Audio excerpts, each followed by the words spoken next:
मैं कहता हूँ लोगों को, मैं ब्रांड बनाने का काम करता हूँ। सावरिया सीजन में उतरते हो, मेरी 31वीं कंपनी रजिस्टर्ड हुई थी। उस समय 30 कंपनियों वाले में काम करती थी और मैं 31वां था, मेरा नंबर भी 31वां ही आता था। तो 99% लोगों ने सपोर्ट करने से मना कर दिया, माल देने से मना कर दिया एक समय कि भाई ये कौन है, क्या है, कुछ भी मतलब पैसे नहीं देगा, और बहुत सारी नेगेटिविटी साथ में आई। लगाने का अनुभव नहीं था, तो मैंने अपने मतलब लगाते में मेरे हाथ में हथौड़ा पड़ गया तो खून आ गया। तो वो एक स्टेज जो था ना, वो बहुत बड़ा लर्निंग का पार्ट रहा कि आपके साथ तब तक लोग हैं जब तक आप सक्सेस हो, है ना, जब तक आप पावर में हो। वही लेबर जो उस समय मैं पावर में था, तो मैंने कभी किसी काम को छोटा समझा ही नहीं। जैसे आपके शादी भी हो रही है तो उन्होंने कहा साउंड की जरूरत है तो आनंद लगवा देगा ना, 500-1000 बचते हैं तो क्या बुराई है, पैसा मिलना चाहिए ना। आज लोग मोटरसाइकिल से चल रहे हैं। अच्छी बात यह है कि मैं 40 लोगों को रोजगार दे रहा हूँ। ग्वालियर में हम लार्जेस्ट हैं। भोपाल भी हम बड़ा काम कर रहे हैं। भोपाल में हमारे पास 4000 लगभग पोल कियोस्क हैं। आज मैं आनंद शर्मा जी के साथ बैठा हूँ जो डायरेक्टर हैं सावरिया सीड एडवर्टाइज़र के। तो सर मतलब मैं काफ़ी टाइम से आपके बोर्ड देखते आ रहा हूँ, मतलब सिटी सेंटर के जो पुल पे जाते हैं और कहीं पे भी बहुत जगह देखते आ रहा हूँ, बट मुझे आज तक समझ नहीं आता कि मतलब बेसिकली सावरिया सीड है कौन, करते क्या है, कैसे क्या है। तो मतलब मुझे से आइडिया है, जैसे कि मैं ग्वालियर में रहा हूँ, मैंने आपके काफ़ी बोर्ड देखे, पर ऐसा आपको अपना इंट्रोडक्शन देना हो कि मतलब सावरिया सीड एडवर्टाइजर्स है क्या और क्या करता है, तो आप क्या बोलेंगे? हाँ देखिए, मैं कहता हूँ लोगों को, मैं ब्रांड बनाने का काम करता हूँ। सावरिया सीड एडवर्टाइजर्स आज के समय वेल नोन फर्म है। जब 2013 में मैंने स्टार्ट किया था तब मुझे ऐसी उम्मीद नहीं थी कि मैं इस मुकाम तक पहुँच जाऊँगा। सावरिया सीड एडवर्टाइजर्स मेन तो लोगों को ब्रांड बनाने का ही काम करता है। आपका कोई भी ब्रांड हो, मैं कहता हूँ आपका कोई भी स्टार्टअप हो, कोई भी ब्रांड आपको क्रिएट करना हो तो आप हमारे पास आइए, हम ब्रांड बना देंगे। सावरिया सीड एडवर्टाइजर्स होर्डिंग्स, यूनिपोल, पोल कियोस्क, गैंट्री और आउटडोर एडवर्टाइजिंग का ऑलमोस्ट सारे काम करते हैं हम लोग। और हम सावरिया सीड एडवर्टाइजिंग खुद की एक प्रिंटिंग यूनिट भी है जो लार्जेस्ट है, सो हम उसमें भी काम करते हैं। ग्वालियर में ही है उससे बाहर? सर्विस प्रोवाइड तो हम पैन इंडिया ही करा देते हैं, बट जो हमारा यूनिट है वो ग्वालियर में है। Okay. तो बेसिकली सर मतलब जो भी अगर ऑफलाइन एडवर्टाइजिंग के लिए आपको कोई भी मतलब कर सकता है बेसिकली, राइट? किसी को भी होर्डिंग लगाना हो तो वो हमसे संपर्क कर सकता है। We have more than 350+ hoardings in Gwalior Chambal division. अच्छा अच्छा। तो सर जैसे आपने 13 में स्टार्ट किया था, तो मतलब ये आपका फर्स्ट बिजनेस था कि इससे पहले भी आप कुछ करते थे? नहीं, उससे पहले मैं लगभग 14 नौकरियां छोड़ चुका था। अच्छा। मैंने बहुत छोटी छोटी नौकरियां की हैं। मेडिकल से स्टार्ट किया था 400 रुपीज़ में मैंने, और 1 बाय 1 आते चले गए। मैंने कभी नहीं सोचा था मुझे खुद की कंपनी खोलनी है। मेरा तो यही था कि मैं 2011 में 2009 में एक सिमिलर कंपनी में जुड़ा। 2011-12 तक आते मेरी सोच बन गई कि यार एक कैसा ऑफिस होना चाहिए, एक स्विफ्ट गाड़ी होनी चाहिए, एक मोबाइल होना चाहिए और एक बढ़िया एसी वाला केबिन होना चाहिए। मैनेजर बन के बैठूंगा, 50,000 तनख्वाह होनी चाहिए। मेरी ये सोच थी। लेकिन जब करने लगे तो लगा कि नहीं यार कर सकते हैं।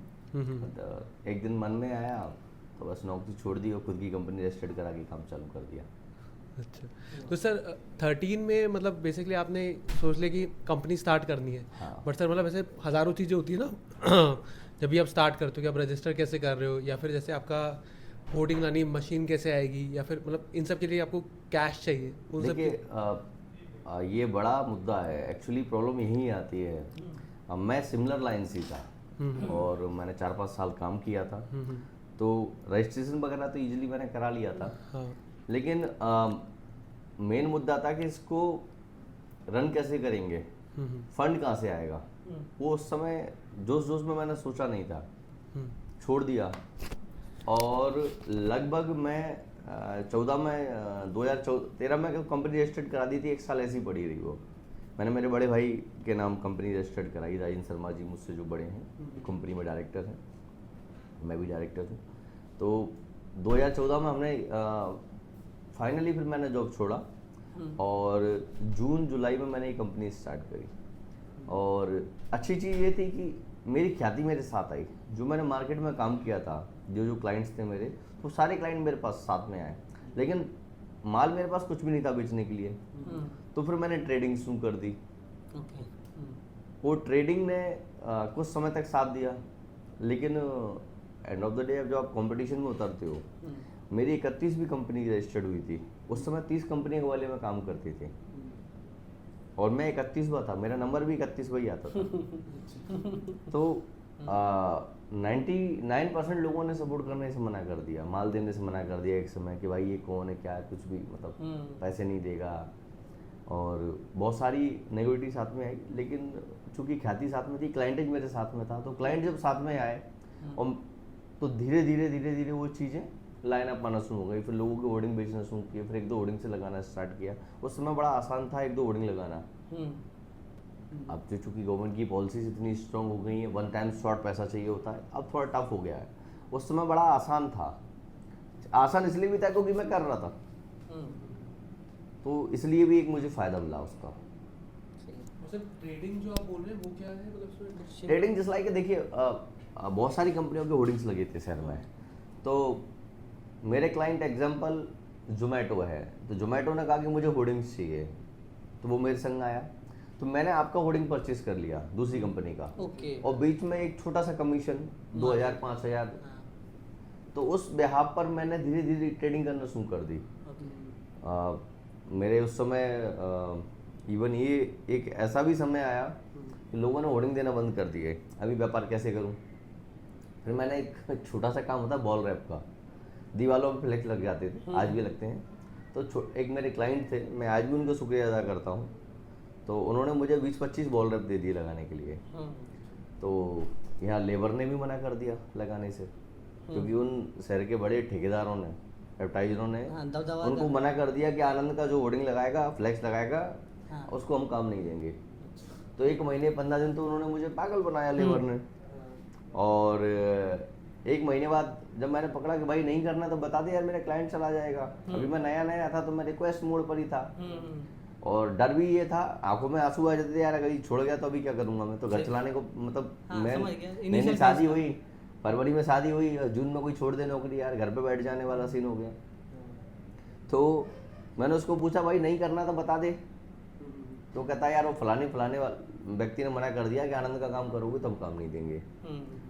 मैंने कोई बात नहीं, तो मैंने और मेरे बड़े भाई ने, हम उस समय हम पे एक पल्सर हुआ करती थी, हमने अपनी गाड़ी पे फ्लैक्सें रखी और हम जगह जगह गाँव गए और हमने अपने हाथों से फ्लैक्स लगाई। अभी चूंकि फ्लैक्स लगाने का अनुभव नहीं था, तो मैंने अपने मतलब लगाते में मेरे हाथ में हथौड़ा पड़ गया तो खून आ गया। तो वो एक स्टेज जो था ना, वो बहुत बड़ा लर्निंग का पार्ट रहा कि आपके साथ तब तक लोग हैं जब तक आप सक्सेस हो, है ना, जब तक आप पावर में हो। वही लेबर जो उस समय मैं पावर में था, तो मेरे को फोन लगाते थे, भैया प्लीज काम दे दीजिए, और आज वो मेरा काम नहीं कर रहे थे। तो एक लर्निंग का पार्ट था। इसमें से एक चीज़ मैं पूछना चाहूँगा, जैसे मेरा नाम भी शिवांक थे, तो मैं पंडित और आप आनंद शर्मा जी लिख रहे हैं, तो मेरे को मैं कनेक्ट कर पा रहा हूँ। मतलब मैं जैसे कहीं शादियों में या कहीं पे भी जाता हूँ, तो वो उनको ऐसा लगता है अरे नौकरी में नहीं है, नौकरी में भी सरकारी नौकरी में नहीं है, मतलब कुछ पाप हो गया। मतलब मेरे को 3 साल हो गए इस लाइन में, मुझे तो कोई सुकून है सर, मैं आपको बता रहा हूँ। तो आपने उस फेस को कैसे कंट्रोल किया और लोगों तक कैसे पहुँचाया, मतलब वो जर्नी थोड़ा सा मैं लाइट बनना चाहूँगा। हम चूंकि जनरल में आते हैं, उसमें भी ब्राह्मण, ब्राह्मणों में क्या होता है ना कि हम जिस एरिया से बिलोंग करते हैं वहाँ सरकारी नौकरी मतलब आप राजा भगवान, भगवान बन गए आप। और प्राइवेट नौकरी क्या है, प्राइवेट नौकरी करते हैं, कितने की तनख्वाह है। मैं आपको एक उदाहरण दे दूं, मेरे खानदान में कभी सरकारी नौकरी नहीं रही। अच्छा। मेरे फादर ने भी प्राइवेट नौकरी करी, और प्राइवेट नौकरी बहुत कम पैसे में की, लेकिन मेरे फादर ने जितने काम किए अपने जीवन में, जितनी भी उपलब्धियां हासिल की, वो प्राइवेट नौकरी से हासिल की। तो मेरे लिए तो एक वो उदाहरण थे ही, लेकिन मेरे फादर ने चूंकि जॉब करी थी, मेरे फादर काफी मतलब सीधे सच्चे हैं, और बड़ी ईमानदारी से उन्होंने, क्योंकि हम बहुत पुअर फैमिली से बिलोंग करते थे। जिस गांव से हम आते थे, मतलब हम लास्ट कह सकते हैं, उस गांव में हमारा नंबर लास्ट का होगा। लेकिन चूंकि इज्जत बड़ी थी मेरे फादर की, मेरे दादाजी की, बिकॉज कभी भी अपने शब्दों से समझौता नहीं किया। तो सरकारी नौकरी को मैंने भी प्रयास किए, ऐसा नहीं किया। मेरे फादर भी चाहते थे कि पढ़ाई लिखाई में ठीक था, तो मेरे फादर भी चाहते थे मैं गवर्नमेंट जॉब करूं। मैंने भी प्रयास किए। तो एक जगह मेरा वर्ग 3 की जॉब लगनी थी, मुझे याद है। तो वर्ग 3 की जॉब लगनी थी, तो उसकी जो तनख्वाह थी, आई थिंक मुझे याद है 3400 या 2700 थी। यही स्केल चलती होगी वर्ग 3 में, वर्ग 4 में जो तनख्वाह मिलती है। और उस समय मैं प्राइवेट नौकरी में 5500 कमाता था। 5500 तनख्वाह थी मेरी, और ऊपरी मेहनत मैं काफ़ी कर लेता था। जैसे कि एग्जाम्पल कोई काम मैंने कभी किसी काम को छोटा समझा ही नहीं। जैसे आपके शादी भी हो रही है तो उन्होंने कहा साउंड की जरूरत है तो आनंद लगवा देगा ना, 500-1000 बचते हैं तो क्या बुराई है, पैसा मिलना चाहिए ना। सही बात है। अपन व्यापारिक फैमिली से नहीं आते थे, लेकिन अपन पैसे को बहुत ज्यादा मानते इम्पोर्टेंस रखते थे कि भैया अच्छे काम कुछ भी करके पैसा कमाना है। तो वो मैंने एक दिन डिसाइड किया, मैंने कहा यार सरकारी नौकरी ठीक है, उसमें कुछ होता नहीं, लोगों के पेट नहीं भरते। जो मेरे संग में सरकारी नौकरी थे आज भी वो मोटरसाइकिल से चल रहे हैं। अच्छी बात यह है कि मैं 40 लोगों को रोजगार दे रहा हूँ। ग्वालियर में हम लार्जेस्ट हैं, भोपाल भी हम बड़ा काम कर रहे हैं। भोपाल में हमारे पास 4000 लगभग पोल कियोस्क हैं। सागर भी हम सोलर टेंडर चला रहे हैं, वहाँ के सबसे बड़े आउटडोर एडवर्टाइजर हैं। तो सरकारी नौकरी करता तो ये 40 लोगों को रोजगार नहीं दे पाता, 40 फैमिली में जोड़ नहीं पाता। इसलिए मैं ये नहीं कहता कि सरकारी नौकरी हल्की है, लेकिन ये कहता हूँ कि भगवान नहीं है। बच्चों को वो करने दो जिसमें उसकी रुचि हो। एंड ऑफ द डे पैसे से मतलब होना चाहिए। अच्छा काम करके, अच्छी एजुकेशन से मेहनत करके बच्चा क्या पैसा ला सकता है। हाँ, कन्विंस करना इतना आसान नहीं है, क्योंकि फैमिली आज भी वो ट्रेडिशनल पकड़ी हुई है। हाँ। लेकिन वन डे समझ में आ जाता है। मेरी फैमिली को आज समझ आता है। हाँ। लड़का सही था हमारा। मेरी फैमिली को प्राउड करते हैं मेरे फादर मुझ पे, बिकॉज उन्होंने देखा कि पूरी फैमिली आज मेरे यही काम कर रही है। मुझे लगता है फैमिली वालों को है ना, ये होता है कि मतलब लड़का लड़की कोई भी बच्चे बस कमा ले, मतलब उनको ये नहीं लगता है कि कहाँ से, मतलब ऑफ कोर्स अच्छी जॉब से आना चाहिए। हाँ, आपकी बात सही है, लेकिन ये प्रूफ हो जाता है उसके बाद। हाँ, शुरू में तो क्या होता है ना, मेरा बेटा डॉक्टर बन जाए, मेरा बेटा इंजीनियर बन जाए, मेरा बेटा कलेक्टर बन जाए, यही कैरियर है। एक्चुअली बच्चा कमा के कहाँ से लाता ना, अब तो आजकल रैप में भी कमा के ला रहा है, कुछ भी उल्टे सीधे गा के भी कमा के ला रहा है ना। तो एक्चुअली उसका पेशेंट कहाँ है, कहाँ वो ज्यादा कमा सकता है। लाइन अच्छी होनी चाहिए। मेरा बेटा है 3 साल का बेटा हो रहा है मेरा लगभग, तो मेरे एक बेटी भी है मेरी, तो मैं उसको क्रिकेट खिलाना चाहता हूँ। मैं तू क्रिकेट खेल, ठीक है। अभी उसकी रुचि होगी, अच्छा खेल पाएगा तो क्रिकेट खेल लेगा, लेकिन फोर्स नहीं है कुछ भी। आज हम फोर्स करके उसको अभी कल का देखो ना, रिजल्ट आया, बच्चे ने सुसाइड कर लिया। तो बच्चों को फोर्स नहीं कर रहा है। सही बात है। सर आपकी प्रोसेस कैसी रहती है? जैसे कोई ऑफिस में आपके आया, कहता है कि यार मेरा ये बिज़नेस है और मुझे इसकी एडवर्टाइजिंग करनी है, तो मतलब आप उनसे क्या क्या इन्फॉर्मेशन लेते हो, फिर आप उनका बजट देखते हो या फिर उनका जो भी कैंपेन जो बोलूँगा प्लान करते हो, वो पूरा प्रोसेस कैसे रहती है? देखिए क्या होता है, सबसे मेन तो बजट ही है। हाँ, कि आपका बजट क्या है। अक्सर मेरे पास फ़ोन आते हैं, हाँ, कहीं भोपाल से, कहीं सागर से, दतिया से, ग्वालियर से, मतलब जहाँ जहाँ हमारा मीडिया है। हम पूरे एमपी में बाइंग प्लानिंग, खुद का मीडिया वहाँ तो सेल करते ही हैं, देन उसके अलावा एमपी छत्तीसगढ़ में हम बाइंग प्लानिंग भी कर लेते हैं। तो क्लाइंट से सबसे पहले बजट ही पूछा जाता है। हम अक्सर कई लोगों के फ़ोन आते हैं मेरे पास, जो वेल नोन एजेंसी, उनको सब कुछ पता होता है, लेकिन जो नए लोग होते हैं उनको पता नहीं होता। उन्होंने तो आपका कॉल नंबर होर्डिंग पे देखा और कॉल लगा दिया कि हमको ये होर्डिंग लगवाना है XYZ, तो उनको नहीं पता कि इसकी वैल्यू कॉस्ट क्या है। तो हम उनको बड़े तरीके से समझाते हैं। पहले तो हम प्रोडक्ट समझते हैं कि आपका प्रोडक्ट क्या है। जैसे एजुकेशन क्लाइंट है, उसकी बात करते हैं एजुकेशनल, और एजुकेशनल में भी क्या है, कोचिंग है, स्कूल है, कॉलेज है, क्या है। तो एग्जाम्पल आया कि साहब कोचिंग है, तो कोचिंग का हमें पता है स्टूडेंट कहाँ है, तब हम उस एरिया को टारगेट करेंगे कि भैया आप कोचिंग के लिए जा रहे हैं तो आप Phoolbagh Lakshmi colony area target कीजिए, पड़ाव टारगेट कीजिए, सिटी सेंटर्स में कोचिंग है वो एरिया टारगेट कीजिए जहाँ बच्चा अप्रोच करेगा, है ना। तो जहाँ आपको बच्चा मिल सकता है, कोचिंग में भी 11th-12th पढ़ा रहे हैं तो 11th-12th का बच्चा आपको कहाँ मिलेगा। सेम स्थिति बनती है कॉलेजेस के लिए। उनको पता है कि कॉलेजेस आउटर में है, तो चतकपुरी 84 सारे स्कूल्स की बसें जाती हैं, तो आप यहाँ से मेहनत कीजिए। तो हम उनको पूरी प्लानिंग करके देते हैं अकॉर्डिंग टू बजट, उनको उनके बजट में लेके आते हैं। और हम हमेशा अच्छा माल बेचने में बिलीव रखते हैं। मैं लोगों को अक्सर कहता हूँ कि मैं आईफोन बेचता हूँ, कई लोगों को बुरा लग जाता है। मैं कहता हूँ मैं आईफोन बेचता हूँ, आईफोन, Z Fold, जो जिसको अच्छा माल लेना वो मेरे पास आए। इसका मतलब ये कतई नहीं है कि मैं बाकी क्लाइंटों में भेदभाव करता हूँ, लेकिन मैं कहता हूँ हमेशा मैं अच्छा माल बेचता हूँ। मुझे अच्छा माल बेचना ही पसंद है, क्योंकि मेरे पास क्लाइंट भी अच्छे हैं। मैं मेरे खुद के भाई के विज्ञापन करता हूँ ना, तो मैं अच्छे होर्डिंग पे लगाता हूँ, तो मैं कहता हूँ आप भी अच्छे होर्डिंग लगाइए। आप कंपेयर करेंगे अदर्स से और हमें, तो आप हमारा देखोगे होर्डिंग बड़ा साफ सुथरा मिलेगा आपको, एकदम फ्रेश मिलेगा। उसका रीजन यही है। एंड सर मतलब इसका मतलब कैसे क्या होता है कि मतलब मोस्टली कस्टमर्स आपके एक होर्डिंग वाले होते हैं या फिर जैसे कि होर्डिंग भी बनाना है पूरा? देखिए होर्डिंग तो मल्टीपल ही लगाते हैं। अभी एक का टाइम गया, अच्छा पहले होता था कि एक का ही बजट है, अभी एक का बजट नहीं होता किसी का भी, ओके है ना। अदर देन होर्डिंग मीडिया सस्ता होता है अदर विज्ञापनों की अपेक्षा। आप होर्डिंग मीडिया कंपेयर करेंगे और यहाँ की विजिबिलिटी ज़्यादा होती है, फुटफॉल ज़्यादा होता है। एक एक होर्डिंग से पर डे 1-1 लाख आदमी निकलता है, तो जो माइलेज आता है वो 30 लाख का आ जाता है कि 30 लाख लोगों ने देखा। तो कन्वर्ट कितने होते हैं? आपके प्रोडक्ट में दम है, आपके डिजाइनिंग में दम है, आपके होर्डिंग्स आउटडोर आपको एक फ्लैश करा सकता है कि देख वी आर हेयर, और क्लाइंट कस्टमर आपके दरवाजे तक आ जाता है। लेकिन उसके बाद में तो जो प्रोडक्ट सेलर है, कोई भी एजेंसी कंपनी है या जिस भी चीज़ का है, वो कन्वर्ट काम उनका होता है। होर्डिंग आपको एक ब्रांड बना सकता है, लेकिन ब्रांड को कंटिन्यू आपको रखना पड़ेगा। बिना प्रोडक्ट के तो वो चलने ही बेसिकली उनके पास लीड पहुंच जाएगी, फिर वो कैसे कन्वर्ट करें वो उनकी मर्जी। वो तो सर नहीं कोई करना होगा। हम ब्रांड वैल्यू क्रिएट कर सकते हैं, एक हाइप बना सकते हैं मार्केट में, एक प्रेजेंटेशन दे सकते हैं आपकी कि प्रेजेंट आप यू आर हियर, लेकिन उसके बाद में काम आपको ही करना है। सही बात है। पहला कस्टमर आप ला सकते हो, उसके हाँ, बाद कंटिन्यू वो तो आपको ही करना हाँ, सही पड़ेगा। बात है। और सर डिज़ाइन वगैरह का क्या होता है, मतलब जैसे कि वो जो सामने वाला कस्टमर है वो खुद आता है कि यार मेरी ये होर्डिंग लगा दो, या फिर वो बोलता है कि मेरा प्रोडक्ट है, डिज़ाइन भी आप करो, होर्डिंग भी आप लगाओ। ये डिफरेंट क्लाइंट होते हैं, उनकी डिफरेंट डिमांड होती है। अगर हम बात करें कि मल्टीनेशनल कंपनीज की, उनके खुद के क्रिएटिव्स होते हैं सारे, वो खुद की उनका एक कंसेप्ट होता है। जैसे लास्ट ईयर मैंने एक आइसक्रीम का कैंपेन किया था, बड़ा फेमस हुआ था, लटक टपक से पहले लपक। हाँ, टपक से लपक। तो वो बड़ा शानदार इनोवेशन था। हमारे रिसेंटली क्लाइंट थे रितेश गोयल वॉकी वाले, तो लास्ट ईयर हमने उनका जो कैंपेन किया था कि अपलोड हो रहा है, तो बड़ा शानदार चला। तो कुछ क्लाइंट की अप्रोच होती है, उनके खुद के डिजाइनर्स होते हैं, दे विल प्लान रेगुलरली। ये 12 महीने प्लानिंग चलती है, एक दिन से उठ के कुछ नहीं होता। जो एकदम आते हैं तो बहुत सारे क्लाइंट आते हैं, उनका भी डिजाइन बना देते हैं। हमारे पास डिजाइनर्स होते हैं, अच्छे डिजाइनर्स होते हैं। हम अपने डिजाइनर से पहले डिजाइन बनाते हैं, उनकी थीम प्लान करते हैं। अगर उनको हमारे डिजाइन पसंद नहीं आते तो हम कॉर्पोरेट से प्लान करते हैं, उसका चार्ज करते हैं, क्योंकि इमेजेस बहुत महंगे आते हैं।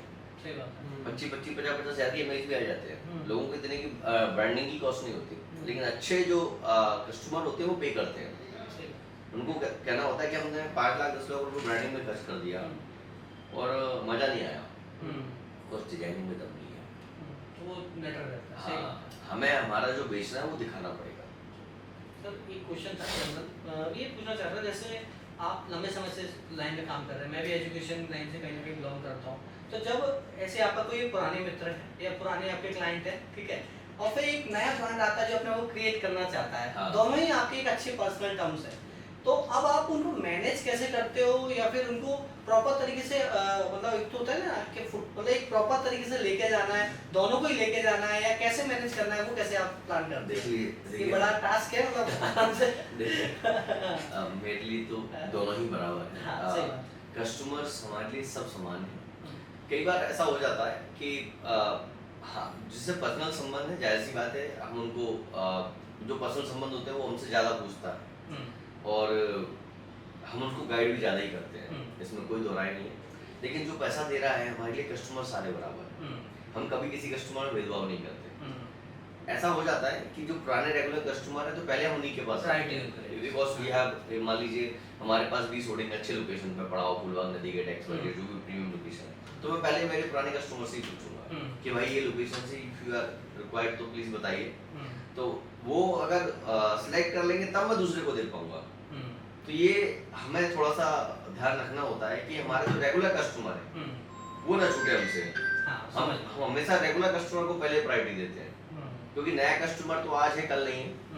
और ये हमारा चाहे मतलब वो कह लीजिए बेंचमार्क कह लीजिए कंपनी का या रिलेशन या काम, कि आज दिनांक तक हमसे कोई भी कंपनी हमने जिसका भी काम किया छोड़ के नहीं गई हमारे साथ। बहुत बढ़िया। हम कंटिन्यूसली उसके साथ आज भी काम कर रहे हैं, जिसको पहले दिन से आज दिनांक तक। बहुत ही रेयर केस में एक आध ऐसा हो जाता है कि क्लाइंट की डिमांड हम पूरी नहीं कर पाते हैं, उस लोकेशन पे हमारे पास है नहीं, उस कंडीशन में वो दूसरे के पास जाता है।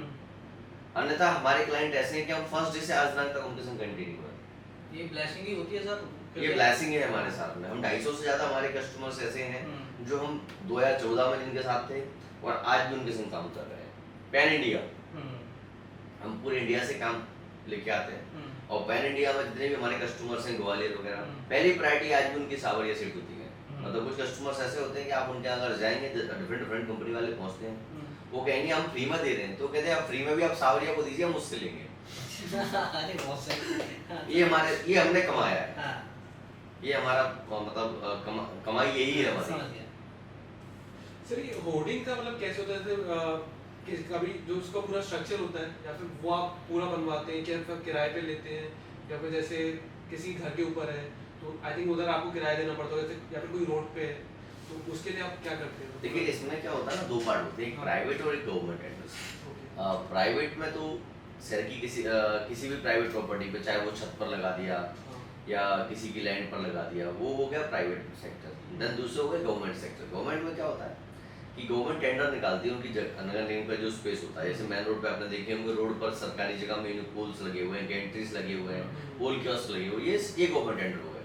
तो गवर्नमेंट टेंडर समय समय पर गवर्नमेंट निकालती रहती है। म्युनिसिपल कॉर्पोरेशन का पार्ट होता है ये, तो म्युनिसिपल कॉर्पोरेशन निकालती रहती है, उसमें कुछ टर्म एंड कंडीशंस रहती हैं उनकी, ये कंडीशन फुलफिल होना होता है, वो हर टेंडर में एप्लीकेबल होती है। कितने करोड़ का टर्नओवर होना चाहिए, ये आपकी नेटवर्थ होनी चाहिए, वो सारा पार्ट उसमें होता है। प्राइवेट होर्डिंग में क्या होता है कि मैं कहीं मान लीजिए हाई कोर्ट चौराहे से निकला और आपकी बिल्डिंग मुझे दिखी, अच्छी लगी, या आपको लगता है कि आपकी बिल्डिंग अच्छी है, आपको विज्ञापन लगाना चाहिए, इससे दो पैसे क्या है वो, तो हम दोनों एक दूसरे को कनेक्ट करते हैं। या तो बिल्डिंग ओनर हमें कनेक्ट करता है या हम बिल्डिंग ओनर को कनेक्ट करते हैं। और उस कंडीशन में हम देखते हैं कि कितना बड़ा लग सकता है। हमारे इंजीनियर्स जो होते हैं, हम जाकर के विजिट करते हैं कि इसका फ्रंट इतना है और नियम पूर्वक इतना लग सकता है। तो उस कंडीशन में हम म्यूचुअली एक अंडरस्टैंडिंग के लिए एक एग्रीमेंट कर लेते हैं, कितना हम आपको सालाना मिनिमम 3 से 5 साल का हम एग्रीमेंट करते हैं, क्योंकि इसकी कॉस्ट बहुत होता है, लागत बहुत आती है, और गवर्नमेंट जो परमिशन देती है वो 3 साल की देती है। तो मिनिमम 3 साल की परमिशन देती है, तो 3 से 5 साल का एक एग्रीमेंट कर लेते हैं लैंड ओनर के साथ में। उसका एक जो भी म्यूचुअली आपस में तय हो जाता है कितना पैसा हम देंगे, सारे एक्सपेंसेस हमारे ही होते हैं उसमें। अपटाइज है, उसमें स्ट्रक्चर कॉस्ट भी हमारी होती है, बिजली का बिल भी हम ही भरते हैं, उसमें जो नगर निगम की परमिशन होती है वो भी कॉस्ट हमारी होती है। तो जो भी खर्चे होते हैं वो एडवर्टाइजर्स विल पे, और उसके बाद में उस पर परमिशन लेकर के विधिवत रूप से जो भी साइज की परमिशन ली उस पर स्ट्रक्चर लगा देते हैं। तो सर प्राइवेट में तो आपको स्ट्रक्चर बनाना पड़ता होगा, और गवर्नमेंट में भी गवर्नमेंट में भी बनाना पड़ता है। तो वो 3 साल देखिए क्या होता है, जैसे रिसेंटली मेरे 10 साल के टेंडर हुए थे भोपाल में, सागर में, ग्वालियर में, तो ये 10 साल बाद माल निगम का हो जाएगा, ये स्ट्रक्चर जो है वो निगम के हो जाएंगे। स्ट्रक्चर भी निगम के हो जाएंगे। एक्चुअली आजकल पीपी मोड पर बन गया है, जैसे रोडें बनती है, आपने देखा होगा कि 10 साल बाद रोड ठेकेदार का ठेका खत्म, तो रोडें भी गवर्नमेंट की हो गई। अब गवर्नमेंट दोबारा टेंडर निकालेगी तो वो डबल कमाने पड़ेगी। अब मॉडल बदल गया है काम करने का, अब गवर्नमेंट पैसा नहीं लगाती, अब आप और हम व्यापारी जो होता है वो पैसा लगाता है। तो हम जैसे 10 साल बाद ये जो माल है वो निगम का हो जाएगा, और आफ्टर 10 इयर्स माल निगम का हो जाएगा, तो नगर निगम उसका दोबारा टेंडर करेगी। दूसरे जैसे वो पूरा स्टील का स्ट्रक्चर बना रहे हैं, समझिए आपने, मतलब कभी कभी कहीं पे 3-4 मंजिला भी बनाते हैं, तो 10 साल बाद मतलब अगर आपको फिर से टेंडर नहीं मिला तो वो गवर्नमेंट तोड़ देगी, गवर्नमेंट का हो जाएगा। गवर्नमेंट तोड़ेगी नहीं उसको, एक्चुअली गवर्नमेंट क्या करेगी, उसका रीटेंडर कर देगी, अभी दोबारा टेंडर करेगी, उसकी कॉस्ट ले लेगी। अच्छा, कि भैया इतने का माल हम आपको लगाया जा रहा है, फर्स्ट डे से आपका विज्ञापन चालू हो जाएगा, तो उसका पैसा हम आपसे इतना लेंगे। रिवर्स हो जाएगा पूरा। हाँ, वो पूरा अभी आपका नहीं है, वो पूरा माल निगम का हो गया, या आफ्टर 10 इयर्स। और सर आप मतलब सिर्फ बड़े होर्डिंग्स पे काम करते हैं, जो शहर में जो छोटे-छोटे लगे रहते हैं, ये नहीं, सभी पे काम करते हैं। आउटडोर एडवर्टाइजमेंट कोई भी हो, मैंने बताया ना, भोपाल में हमारे पास 4000 पोल कियोस्क हैं। सागर में आप जाएंगे तो हमारे पास 82 बस स्टॉप्स हैं, 20 न्यू पोल्स हैं, गैंट्रीज हैं हमारे पास वहाँ, तो हम उस पर भी काम करते हैं। जैसे छोटे टाउन्स में जाएंगे, दतिया में हमारे पास छोटे होर्डिंग्स भी हैं, 2010 को, लोकेशन ही छोटी है, सही तो वो तो according to location, according to area, size के हिसाब से अपन जहाँ भी हमको मौका मिलता है हम काम करते हैं। तो सर ये पोल्स के भी टेंडर निकलते हैं जो हाँ। अभी तो पोल्स के ऐसे भी टेंडर निकलने लगे कि पोल्स भी आपको लगाने हैं। ग्वालियर में जनरल वाली जो रोड है, क्योंकि हमारी कंपनी नहीं लगाए थे, हमारी कंपनी है, तो उन्होंने ये पोल्स भी लगाए थे, पोल्स भी लगाए उन्होंने, मेंटेनेंस भी वही करेंगे, देन नगर निगम को क्या पे करेंगे, उसके बाद में अपना विज्ञापन करके पैसे निकालेंगे। बहुत बढ़िया, मतलब प्रोग्रेस भी हो रही है, और सारे पीपी मोड्स पे काम चल रहा है आज के समय में। गवर्नमेंट सारे टेंडर जो पीपी मोड पे ला रही है, आपकी फर्म की गुडविल होनी चाहिए, डॉक्यूमेंट होने चाहिए, तो आप टेंडर ले सकते हैं। और तो सर मतलब मैं कभी भी देखता हूँ एक पोल पे 4-5 होर्डिंग लगी, तो वो इलीगल होते हैं बेसिकली। 4-5 नहीं होते कभी। देखिए क्या होता है, जो फिक्स स्ट्रक्चर है वो कभी इलीगल नहीं होते। जो इलीगल होते हैं जो अस्थायी लग जाते हैं, मतलब लकड़ी के कटआउट बना के लगा दी, वो सारे इलीगल्स की श्रेणी में आते हैं, वो सारे लीगल आते हैं। बाकी अभी आज के समय में गवर्नमेंट ग्वालियर बात करेंगे तो 99% मीडिया लीगल ही है। मुझे नहीं लगता कोई इलीगल मीडिया होगा। एक चीज़ मुझे समझ से सर, हम लोग भी अपनी एजेंसीज के काम में मतलब जो डिजिटल मार्केटिंग होता है उस वाले सेक्शन से बिलोंग करते हैं, तो उस वाले सेक्शन को आप किस तरीके से देखते हैं? आउटडोर का तो सर कोई तोड़ नहीं है, मैं खुद ही समझता हूँ, लेकिन सर वो पोर्शन भी आजकल बड़ा बढ़ रहा है, आप कहीं ना कहीं देख रहे हैं, तो उसमें भी आप कुछ प्लान कर रहे हैं या क्या विजन है आपका? देखिए, हाँ। हर चीज़ की अपनी एक अलग जगह होती है। जैसे रोटी के संग सब्जी जरूरी है ना, तो मैं उसको उस चीज़ में लेके जाता हूँ, है ना, कि हर चीज़ की अपनी एक जगह होती है। ये कोई भी किसी का कार्ड नहीं है, बल्कि सपोर्टर है। हाँ, मैं वही पूछना चाहता हूँ। ये सपोर्टर हैं एक दूसरे के। मैंने बताया ना कि ऐसे रोटी के संग हम कभी कभी सब्जी तो रोज ही खाते हैं, अचार ले लिया, तो अचार का मतलब ये नहीं है कि आपकी सब्जी खराब है, बल्कि ये उसको स्वाद बढ़ा रहा है वो। तो ये जो ब्रांडिंग होती है ना, ये सपोर्टिंग ब्रांडिंग है। चाहे वो कोई भी विज्ञापन हो, वो सपोर्टिंग ब्रांड हैमरिंग के लिए अक्सर जिनके बजट ज्यादा होते हैं वो सारे ब्रांड यूज कर सकते हैं। आउटडोर भी डिजिटल भी सब एक साथ अप्लाई करेंगे तो जाहिर सी बात है, जो देखेगा वो बिकेगा, जितना ज्यादा देखेगा उतना ज्यादा बिकेगा।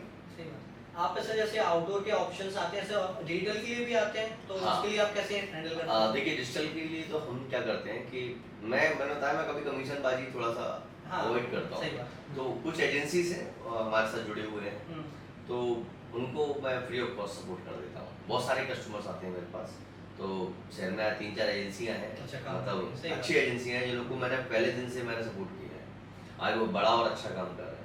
उन मेरे पास एक भी कस्टमर होता है तो मैं फोन लगा के कहता हूँ, भाई इसको तू देख लेना, जो भी तेरा हो तू संभाल लेना, है ना। मैं नहीं करता, मैं केवल मेरे आउटडोर में और प्रिंटिंग में ही काम करता हूँ। एक सर मैं चीज़ पूछना चाह रहा था, जैसे सपोज कर ले अपने सारे एडवर्टाइजर काम कर रहे हैं और एकदम से आज नेशन फर्स्ट में मोदी जी अपने ग्वालियर में आ गए, तो सारे बैनर एक तरफ से चेंज हो जाते हैं, तो वो प्रेशर कैसे हैंडल करते हो आप, और वो सब चीज़ें कैसे मैनेज की जाती हैं? वो एक बड़ा टास्क हो जाता होगा, मेरे दिमाग में काफ़ी सामने था, क्योंकि नेशन फर्स्ट रहता है सर, आपको पता है। वैसा नेशन फर्स्ट ही रहेगा किसी भी कंडीशन में। हाँ, तो वो कैसे मैनेज करते हैं आप उस चीज़ को? ठीक है, 1-2 दिन के लिए सपोर्ट करना होता है, 1-2 दिन के लिए लगते हैं, और कहीं ना कहीं सब लोग एक दूसरे से कनेक्ट हैं। ग्वालियर बहुत छोटा सा है। हाँ, ये बात आपकी सही है। और सबका मान सम्मान, और कुछ लोग हमसे कांटेक्ट करते हैं, और हम लोगों को क्लाइंट्स भी समझता है इस बात को कि 1-2 दिन की बात है तो अलाउड करना पड़ता है, मजबूरी भी है और उनको नीड भी है। हाँ, सही बात। तो कर लेते हैं। और हाँ, कुछ लोग ऐसे होते हैं जो आज भी थोड़ा प्रॉब्लम लगती है उनको, जिनकी कम्युनिकेशन अच्छी नहीं होती, वो थोड़े से मानसिक रूप से मैं मानता हूँ थोड़े से ठीक नहीं होते, जिनकी कम्युनिकेशन खराब होती है। आप किसी के घर में जा रहे हो, बैठ रहे हो, तो पूछोगे जरूर। सही बात है। तो जो लोग पूछ के आते हैं मेरे पास, मैं उनको वेलकम करता हूँ। लेकिन आप बिना पूछे किसी के घर में घुस जाओ, वो तो गलत चीज़ है। तो वो लोग थोड़ा सा मैं मानता हूँ कि ठीक नहीं है। बाकी ऑलमोस्ट लोग पूछ करते हैं, कोऑपरेट करते हैं, मतलब नहीं, जो नहीं करते उनका कुछ नहीं कर सकते, उनका कोई इलाज नहीं है। उनका कोई इलाज नहीं, सही बात है। लाखों रुपए करोड़ों रुपए लगा करके ठेके लेते हैं, प्राइवेट साइट आज कोई भी हो, और हमने कोई साइट लगाई है और अनावश्यक रूप से बिना बताए कोई घुस आता है, तो वो तो दिक्कत होती है, ऐसी बात है। हम क्लाइंट को नहीं बता पाते, बिकॉज हमें पता ही नहीं है खुद को। हमारे पास 300 होर्डिंग लगे हुए हैं कि बामोर बाईपास पे हमारी किसी होर्डिंग, मान लीजिए मेला रोड पे किसी होर्डिंग पे कोई फ्लैक्स लगा गया, अभी हम यहाँ बैठे हुए, हमें क्या पता। मान लीजिए, वैसे तो हर दूसरे दिन हमारी मॉनिटरिंग होती है, लेकिन हमारी नहीं हो पाई, इन्हीं कारणों से हमारी टीम नहीं जा पाई। अभी क्लाइंट का उसी समय निकलना हो गया, तो क्लाइंट के दिमाग में क्या थॉट आता है कि भैया इन्हें लगवा दिया, पैसे ले लिया, जबकि हमें 1 रुपया नहीं मिलता उस चीज का। समझ गया, वो आपको पता ही नहीं रहता कई केसेस में, तो सही बात। तो ये थोड़ा सा पार्ट है, लेकिन ठीक है, चलता रहता है, वो मैनेजेबल है। और इतने सारे बैनर एक साथ बनवाना और उसको इम्प्लीमेंट करवाना, मुझे देखिए उसके लिए तो टीम अच्छी है हमारी। अच्छा, हमारी टीम बहुत अच्छी है, हमारी मशीन 24/7 काम करती है। आपके साथ बड़े कैंपेन प्लान किए जा सकते हैं। हाँ बिल्कुल, हम मतलब पूरे एमपी में एक साथ 1-2 लाख स्क्वायर फीट की कैंपेन भी हम कर चुके हैं, तो हम पूरे एमपी में एक साथ उतार सकते हैं, एमपी छत्तीसगढ़ ऑल्सो। तो टीम अच्छी है हमारी, इम्प्लीमेंट अच्छा करती है और समय पर हम काम करके देते हैं लोगों के बजट में। सर ये रेशियो कैसा रहता होगा कि ग्वालियर के कितने कस्टमर और ये मतलब नेशनल लेवल पे जोमेटो ओला ये क्या मतलब रेशियो कितना रहता होगा? देखिए क्या होता है, कोई भी कंपनी आज जो नेशनल कंपनी है, हाँ। मल्टीनेशनल कंपनी है, वो अपने एरिया के अकॉर्डिंग, डिमांड के अकॉर्डिंग पैसा खर्च करती है। ओके। देखिए एग्जांपल 50 लाख रुपए का बजट बनाया ओला ने मध्य प्रदेश के लिए, हाँ तो वो 20 लाख रुपए इंदौर को देगी सबसे पहले, हाँ सबसे ज्यादा सेल वहाँ से। ठीक है, 15 लाख रुपए भोपाल को देगी, हाँ अब होगा 35 लाख, अभी बचे कितने 15 लाख रुपए, तो फिर वो 8-10 लाख रुपए ग्वालियर को देगी, 8-10 लाख रुपए जबलपुर को देगी, इस रेशियो में वो डिवाइड कर देती है। तो ये कंपनी डिसाइड करती है कि हमें किस सिटी में कितना करना है, हमें एक्चुअली डिमांड कहाँ कितनी है, जहाँ ज़्यादा सेल होती है कंपनी की तो उसके पास बजट ज़्यादा होता है, क्योंकि प्रॉफिट का ही 4% पर खर्चा करती है कोई भी कंपनी। प्रॉफिट के 4%। प्रॉफिट में 4% जो मेरा कैलकुलेशन है, प्रॉफिट में 4 से 6% खर्चा करती है कि आप, हमें लगता है कि यह प्रॉफिट अच्छा आ रहा है तो हमें और मार्केट है यहाँ दिख रहा है, या फिर नहीं करती, जहाँ डाउन होता है मार्केट फिर वहाँ करती है कि हमारा मार्केट यहाँ डाउन है, यहाँ करना चाहिए हमको, यहाँ हो सकता है।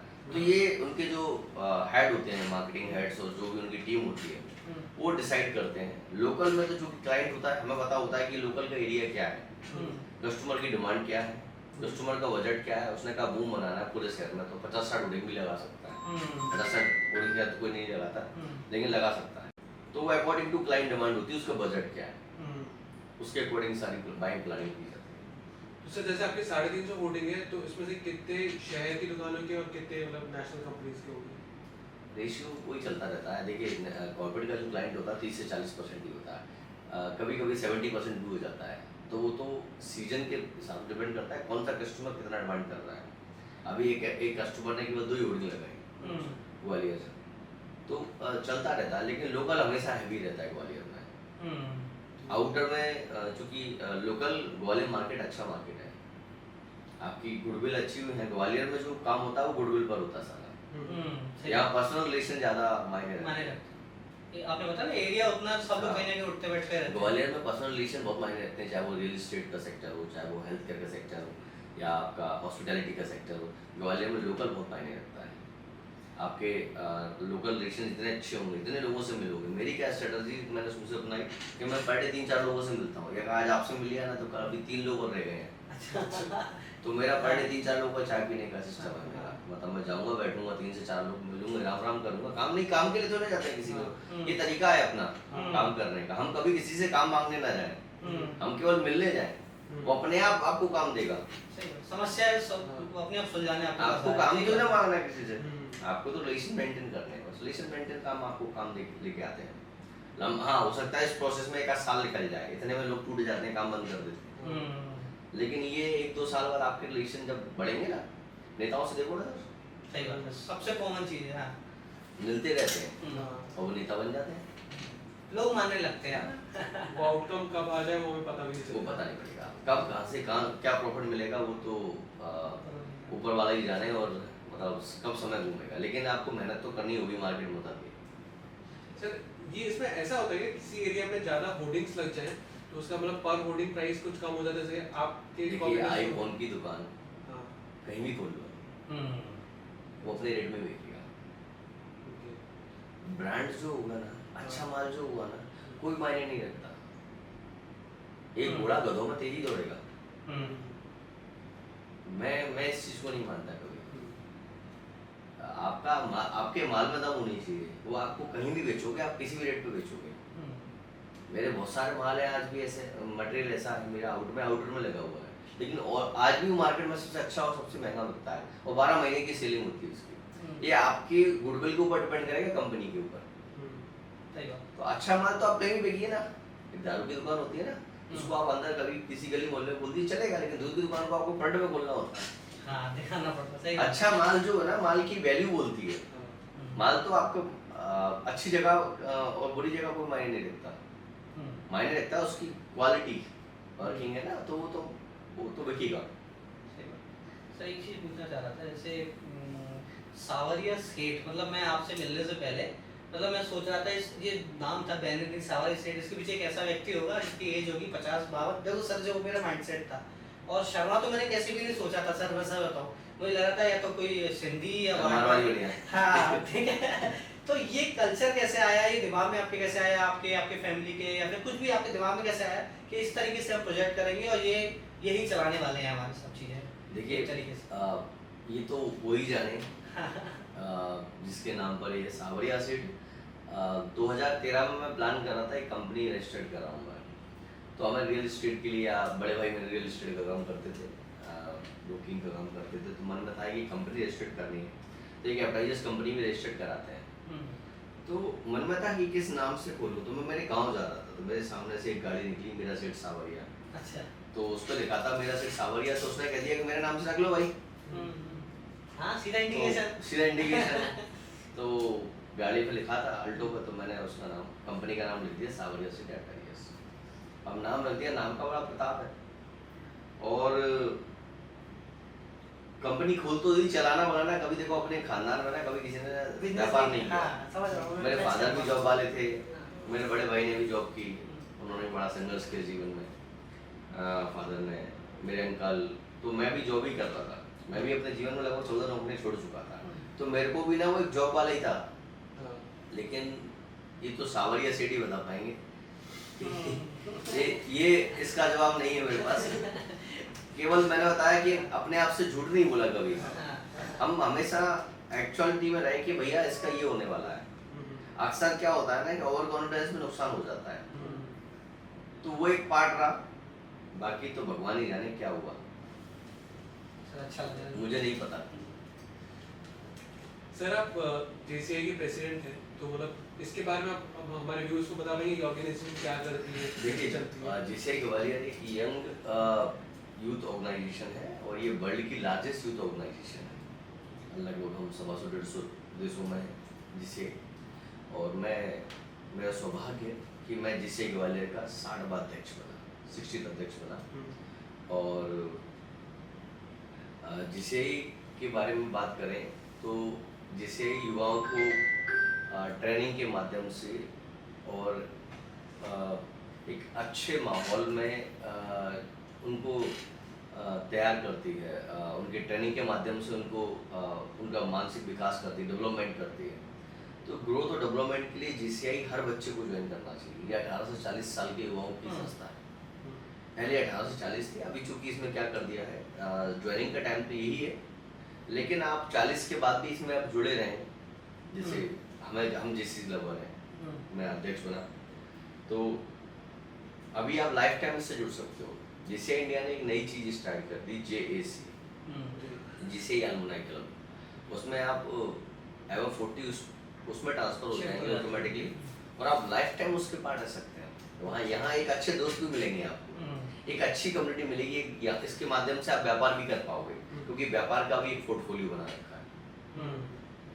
मैं आपको एक छोटी सी बात बताता हूँ। हमारे एक मेंबर थे और उनको आउट ऑफ इंडिया जाना था, उनको वीज़ा नहीं मिल रहा था। उन्होंने जेसीआई की आईडी लगाई और उनको तुरंत वीज़ा हो गया। इतनी पावरफुल है जेसीआई। तो व्यवहार तो डेवलप होगा ही ऐसे, लेकिन व्यापार भी अब डेवलप होगा। पर्सनालिटी डेवलपमेंट बहुत अच्छा है, हमारी ट्रेनिंग्स बहुत अच्छी होती हैं, लाइक नालंदा एवल। नालंदा एवल आप एक बार करके भी आएंगे ना, आप नॉन जेसीस भी करके जा सकते हैं। आप कॉर्पोरेट के माध्यम, कॉर्पोरेट एंट्रीज भी होती हैं, आप वो भी कर सकते हैं। तो आपको समझ में आएगा कि जेसीआई है क्या। सर किस टाइप की ट्रेनिंग देते हैं उसमें? तो मोटिवेशनल होती है, सेल्फ डेवलपमेंट होती है, बिजनेस। देखिए एवल होती है जस्ट लाइक टोटल बिजनेस की बात करते हैं वहाँ, और एवल हिंदी और इंग्लिश दोनों में ही होती है। एंड नालंदा जो होती है टोटली इंग्लिश होती है। उसका एक अलग ही स्वरूप होता है, 5 स्टार होटल्स में ही वो ट्रेनिंग कंडक्ट की जाती है। इसकी 30,000 रुपये लगभग फीस होती है 3 दिन की। तो हम भी उसके पार्ट रहे। हमने वर्ष 2021 में की थी, जैसे ग्वालियर में उस समय मैं सेक्रेटरी था 2021 में, और होटल वेस्टर्न गुड़गांव में हमने ये ट्रेनिंग की थी। तो आपको बड़ा मजा आएगा, एक बार आप जरूर करके आए। सर मतलब ये ऑर्गेनाइजेशन किसी को ज्वाइन करनी हो वो कैसे कर सकते हैं? देखिए हर साल हम लोग, जैसे ग्वालियर के बारे में बात करें तो हर साल हम स्टार्ट जो मंथ होते हैं, जनवरी फरवरी मार्च अप्रैल तक मैक्सिमम हम मेंबर बनाते हैं। हर वर्ष हम 25 मेंबर ही बना रहे हैं पिछले 5 साल से। इसकी एक नॉमिनल फीस हमने रखी हुई है, और उसमें आप किसी भी जेसीस के माध्यम से, हमारे यहाँ हमेशा रेफरेंस में ही मेंबर बनाए जाते हैं। तो किसी भी जिसे ग्वालियर का मेंबर हो उसके आप रेफरेंस से आप फॉर्म सबमिट कर सकते हैं। और हमारे 3-4 प्रोसीजर होते हैं। जीएनडी कमेटी होती है, फिर बोर्ड होता है, पासफिकेशन कमेटी होती है। उसके बाद में जब वो तीनों कमेटी से पास हो जाते हैं तब आप प्रोविजनल मेंबर बनते हैं फॉर 1 ईयर। हम डायरेक्ट मेंबर भी नहीं बनाते क्योंकि 1 साल हम आपको इस पर हम भी उसके पार्ट रहे। हमने वो 2021 में की थी, जैसे ग्वालियर में उस समय मैं सेक्रेटरी था 2021 में, और होटल वेस्टर्न गुड़गांव में हमने ये ट्रेनिंग की थी। तो आपको बड़ा मजा आएगा, एक बार आप जरूर करके आए।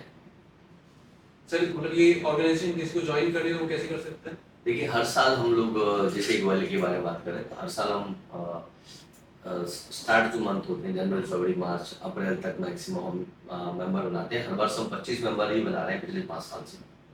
इसकी एक नॉमिनल फीस हमने रखी हुई है और उसमें आप किसी भी जिस चीज़ के माध्यम से हमारे यहाँ हमेशा रेफरेंस में ही मेंबर बनाए जाते हैं।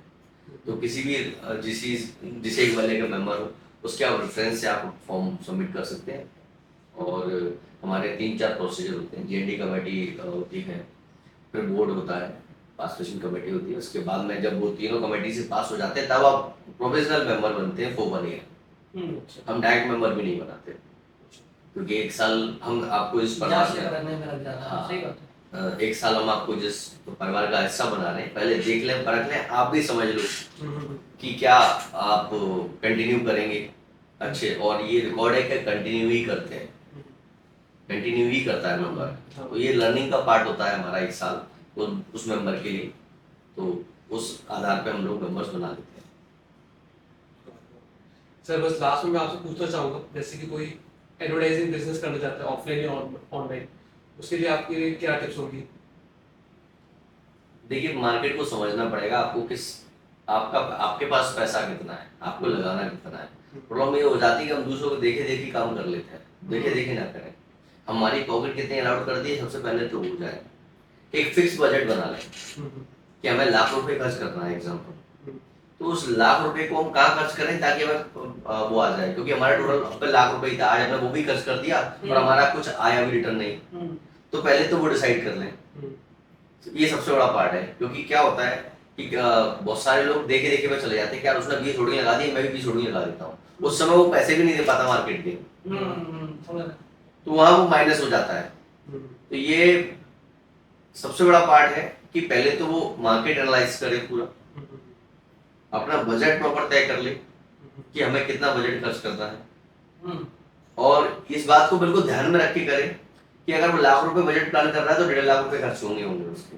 क्योंकि जब करने बैठते हैं ना तो 4 चीजें और निकल के आती है। बोले यार अभी फ्लैक्स प्रिंटिंग तो रही गया, डिजिटल मीडिया में आते हैं यार हमने इतना बूस्ट कर दिया इस एरिया में, वो एरिया ब्लॉक छूट रहा है, हम वहां करते तो शायद हमें ऐसा हो जाता। तो शायद किंतु परंतु के लिए पहले तो पूरा एक एजेंडा बनाते ना प्रोग्राम के लिए, एक प्रॉपर एजेंडा बना ले, बजट डिसाइड कर ले, उसके बाद में ही डिसाइड करें। सही बात। बाकी अगर किसी को कंफ्यूजन है, कोई भी करना चाहता तो मुझे 24/7 कॉल कर सकता है। मेरा मोबाइल 24/7 चालू रहता है, कभी भी जिनाए लोग कभी भी मुझे कॉल कर सकते हैं और मैं हमेशा हेल्प करता हूँ। ये मेरा पर्सनल एक्सपीरियंस है कि अगर कोई अपने आप से झूठ ना बोले तो बहुत अच्छा काम कर सकता है। लोग अपने आप से झूठ बोले चले जा रहे हैं, सबसे बड़ी समस्या यहाँ हो गई है। वो कुछ भी मतलब अपने आप से झूठ बोले चले जा रहे हैं, तो झूठ बोलना बंद करते हैं सबसे पहले। तो वहाँ वो जरूर जीतेंगे। मेरा पर्सनल एक्सपीरियंस है, क्योंकि मैं आज एम्पायर जो रन कर रहा हूँ जिस सावरिया सीट का, तो यहाँ मेरा यही रहा कि मैंने कभी भी हवा में नहीं रखा किसी भी चीज को। क्लाइंट हो सकता है आपको आज होल्ड करके 20 दिन विज्ञापन ना दे, और हम हवा में यार अभी 20 दिन बाद करेगा, हमें पता है। तो अभी एक्चुअली ये पढ़ना जब आना चाहिए कि अभी 20 दिन हमारे खराब करने वाला है, हम 20 दिन की तैयारी करके रखना पड़ेगी। 1 महीने बाद हमारी साइड खाली होगी, हमें उसकी भी तैयारी करके रखनी पड़ेगी। 1 महीने बाद खाली होगी तो क्या करेंगे? तो क्लाइंट की अप्रोचिंग प्रॉपर करना पड़ेगी आपको, क्लाइंट से रेगुलर कनेक्ट होना पड़ेगा। ये छोटी छोटी चीजें जो है ना, ये किसी भी ब्रांड को मतलब ब्रांड वैल्यू क्रिएट कर देंगी उसकी। मेरे को अच्छा लगा सर। पहले मतलब बिना मुझे लगता था कि आप सारे ब्रांड को मेजर ब्रांड्स क्रिएट करते हो, लेकिन आप हर ब्रांड को उस लेवल पर सपोर्ट करते हैं। मेरा मानना है एक बहुत अच्छी बात। ग्वालियर का कोई ब्रांड इंटरनेशनल ब्रांड बने, ये आपके और हमारे लिए सौभाग्य की बात होगी। सही बात। कि ग्वालियर का बंदा बाहर जाकर के वर्ल्ड में छा रहा है। जैसे इंडिया का स्पाइकर जींस वर्ल्ड में जाता है, तो ये हमारे लिए सौभाग्य की बात है। इंडिया की टाटा वर्ल्ड में बिक रही है, तो ग्वालियर तो यार इंडिया का एक पार्ट है। और ग्वालियर का जब वर्ल्ड में जाएगा तो एक ब्रांड बना देगा आईफोन जैसा, कि यार अभी ग्वालियर का ही है और हेडक्वार्टर मुख्यालय उसका ग्वालियर है। उस दिन मजा आएगा, बड़ा विजन है। उस दिन मजा आएगा। सही बात। ये मेरी सोच है कि ऐसा जिस दिन होगा ना, तो डेफिनेटली ग्वालियर में फिर एयरपोर्ट छोटे पड़ने वाला है और प्लेटफॉर्म करने वाली है, सब कुछ कम पड़ने वाला है। समय लगेगा, लेकिन अच्छी सोच है हमारे, मतलब थैंक यू सर, आज हमने आपसे बहुत कुछ सीखा। थैंक यू हमारे पॉडकास्ट। Thank you.